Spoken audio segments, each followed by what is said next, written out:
시청자 여러분 안녕하십니까? JTBC 아침 뉴스입니다. 오늘 아침 신문 살펴보겠습니다. 전북일보입니다. 국립전주박물관과 익산박물관이 소장 유물의 대부분을 수장고에 쌓아두고 있는 것으로 나타났습니다. 이병훈 의원이 국립박물관으로부터 제출받은 자료에 따르면 지난해 국립전주박물관의 소장 유물 전시율은 2%, 국립익산박물관은 8.5%에 그쳤습니다. 다음으로 전북도민일보입니다. 양봉농가 등록 의무화 관련법이 제정됨에 따라 꿀벌 사육농가는 다음 달까지 등록을 마쳐야 합니다. 등록 의무 대상은 토종벌 10봉분 이상, 서양종 30봉분 이상, 혼합사육 30봉분 이상 사육하는 농가입니다. 전라일보입니다. 전북 지역 아동학대가 해마다 늘고 있는 것으로 나타났습니다. 양향자 의원은 보건복지부로부터 제출받은 자료를 보면 2015년 아동학대는 889건이었지만 지난해는 1,720건으로 크게 증가했다며 정부와 지자체의 적극적인 대응이 필요하다고 지적했습니다. 새전북신문입니다. 코트라가 해외에 진출한 우리 기업을 대상으로 설문조사를 한 결과 10개 기업 가운데 8개 기업은 국내 복귀를 꺼리는 것으로 나타났습니다. 이에 따라 최근 전라북도와 새만금개발청이 손잡고 착수한 새만금 리슈어링 전용 산단 조성 사업에 미칠 영향도 적지 않을 것으로 우려됩니다. 지금까지 아침 신문 살펴봤습니다. 중고차는 매매 전에 반드시 성능 상태를 점검받아야 합니다. 그런데 전주 장동 매매단지의 경우 성능 점검장 같은 지원 시설이 단지 밖에 위치해 있어서 매매상들이 12년째 불법 운행을 하며 매매단지와 성능 점검장을 오가고 있습니다. 단지 내에 지원 시설을 만들면 될 텐데 재산권 등이 복잡하게 얽혀 있어서 뾰족한 해법을 찾지 못하고 있습니다. 정원희 기자입니다. 62개 매매 상사가 모여있는 전주시 장동의 중고차 매매단지입니다. 지난 2009년 전주시가 화물차 터미널 등과 함께 물류유통단지 지구단위 계획에 따라 조성했습니다. 그런데 매매단지 내부에 성능상태 점검장과 정비업소, 그리고 세차장 같은 지원시설이 없습니다. 전주시의 어설픈 행정으로 점검장 같은 지원시설 부지가 도로 건너편으로 정해졌기 때문입니다. 이에 따라 매매상과 딜러들은 성능을 점검받기 위해 번호판이 등록되지 않은 중고차로 매일 1km가량의 도로를 오가는 불법 운행을 감수하고 있습니다. 무단으로 도로주행을 이렇게 하면서 성능을 맡아가지고 다시 이렇게 입고를 하게 되고 그런 절차를 받게 되는데 지금 다 그런 고충을 좀 겪고 있습니다. 적발될 경우 최고 10년 이하의 징역이나 1억 원 이하의 처벌을 받을 수 있습니다. 매매상들의 불만이 갈수록 커지자 전주시는 최근 중고차 단지와 맞닿은 시유지에 지원시설을 설치하는 방안을 내놓았습니다. 자동차 매매 단지하고 접한 부지에다가 성능 검사장 할 수 있게끔 필지 하나를 갖다 구획지를 구획을 하겠다 그런 대안을 제시를 했죠. 하지만 단지 내부를 나눠 쓰는 매매상들은 진입로를 내는 과정에서 재산권을 포기해야 된다며 반발합니다. 모든 구역이 62분의 1로 영구 사용권들이 다 주어져 있습니다. 그래서 저 진입로 근처에 있는 그 토지주가 자기는 협조하지 않겠다 이렇게 해버리면 저희들로서는 방법이 없는 것입니다. 결국 성능 점검장 같은 지원시설을 단지 내에 새로 만들지 않는 한 불법 운행은 반복될 수밖에 없습니다. 그러나 단지 내에 지원시설을 신축하면 단지 밖 지원시설 측의 반발이 예상돼 12년 전 첫 단추를 잘못 깬 전주시가 좀처럼 해법을 찾지 못하고 있습니다. JTBC 뉴스 정원익입니다. 급격한 인구 감소세를 겪고 있는 익산시가 다른 지역 주민을 전입시킨 시민에게 장려금을 주는 방안을 추진하고 있습니다. 많게는 100만 원까지 지급하겠다는 건데 실제 효과를 두고는 우려가 적지 않습니다. 김진형 기자입니다. 익산시 인구는 2001년 33만 4천 명으로 정점을 찍은 뒤에 가파르게 줄고 있습니다. 지난달 인구는 28만 3,100명으로 20년 만에 15%에 해당하는 5만여 명이 감소했습니다. 28만 명도 지키기 어려울 거란 위기감 속에 익산시가 대책을 내놨습니다. 익산 시민이 다른 지역에 주소를 둔 사람을 5명 이상 전입시키면 50만 원, 10명 이상 전입시키면 100만 원을 주기로 했습니다. 40대나 그 세제 그 감면이랄지 연말연말 혜택을 해서 주소만 그런 경우가 있어요. 야, 근데 생활하다 익산에서 하니까 익산에 내 주소에 제대로 갖다 놓잖아, 운동을. 그러나 인위적으로 주민등록상 인구수를 늘리는 정책은 위장 전입 같은 부작용이 우려되고 효과도 반짝하고 말 거라는 지적이 나옵니다. 이미 익산시는 지난 2011년부터 익산의 대학에 다니는 타 지역 학생이 주소를 옮기면 현금을 주고 있습니다. 6개월 이상 사는 것이 확인됐을 때 그분들에게 50만 원, 100만 원을 인구 유치를 해온 분에게 드린다는 거거든요. 근데 저는 결국 6개월 이후에 주소를 또 이전할 수 있다 생각이 들어요. 하지만 인구 감소세는 줄지 않고 있습니다. 이 때문에 정주 여건 개선 등 중장기적이고 종합적인 대책이 필요하다는 목소리가 큽니다.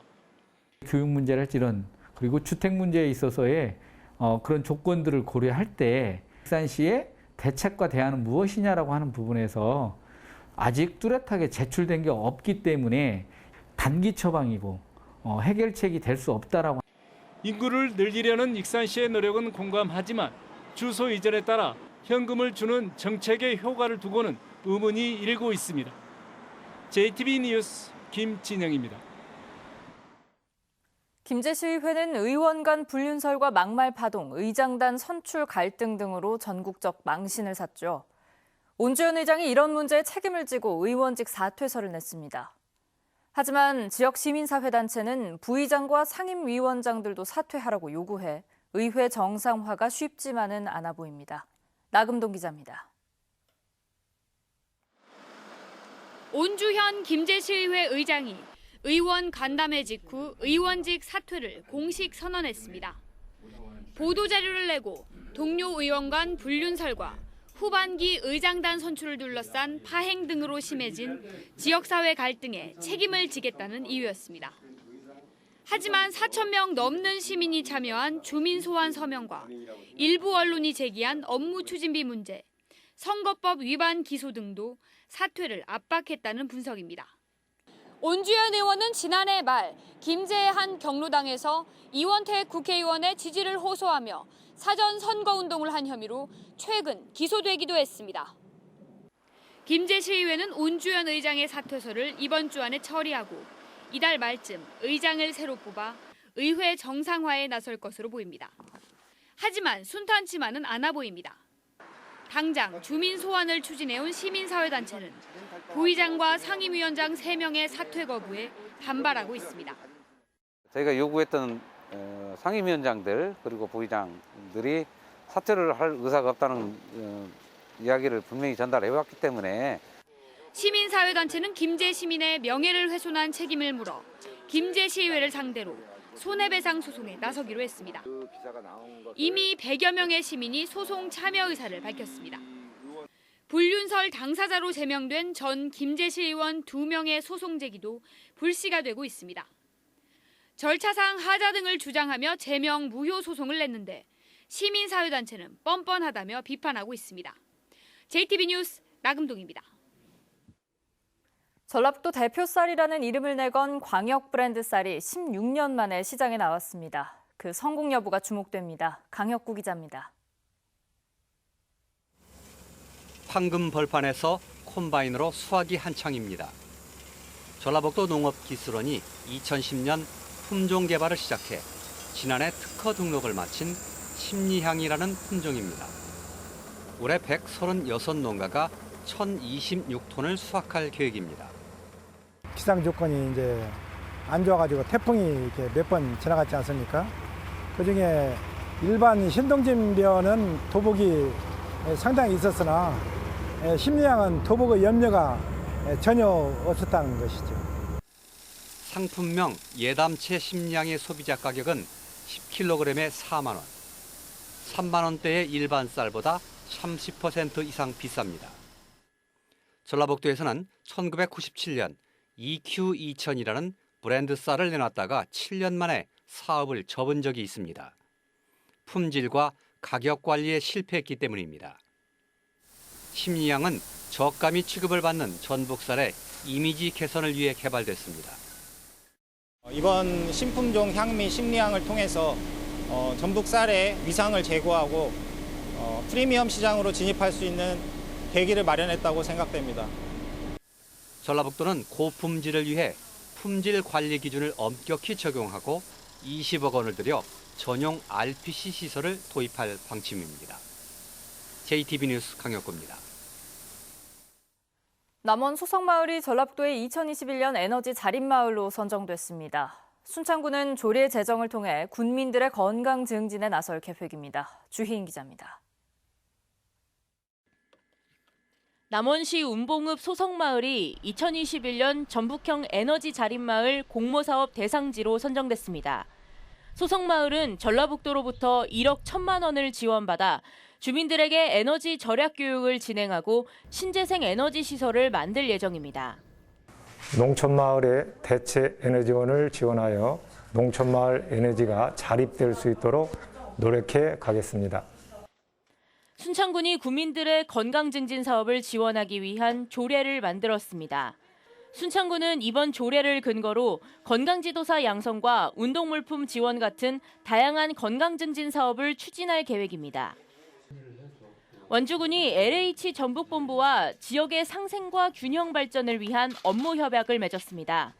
원주군과 LH는 앞으로 정주 여건 향상과 도시개발, 수소경제 특화 국가산업단지 추진 같은 지역경제 활성화 사업에 적극 협력하기로 했습니다. 부안군이 전국 최초로 도입한 해수욕장 구명조끼 착용 의무화 정책을 전국으로 확산하자고 제안했습니다. 부안군은 지난 16일 열린 참 좋은 지방자치 정책대회에서 구명조끼 착용 의무화는 생명과 직결된 문제인 만큼 안전사고 예방을 위해 전국적으로 시행해야 한다고 밝혔습니다.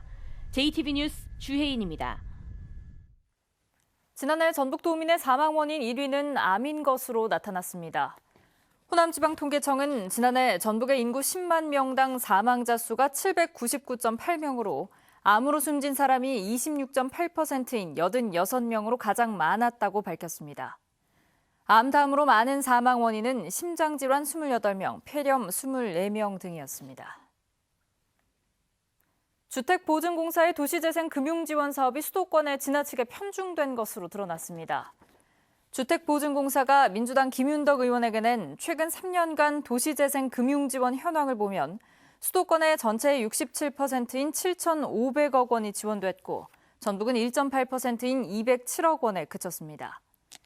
김 의원은 수도권 인구 집중을 완화하고 지역 균형 발전을 촉진하기 위해 고른 지원이 필요하다고 강조했습니다. JTB 아침 뉴스를 마칩니다. 함께해 주신 여러분 고맙습니다.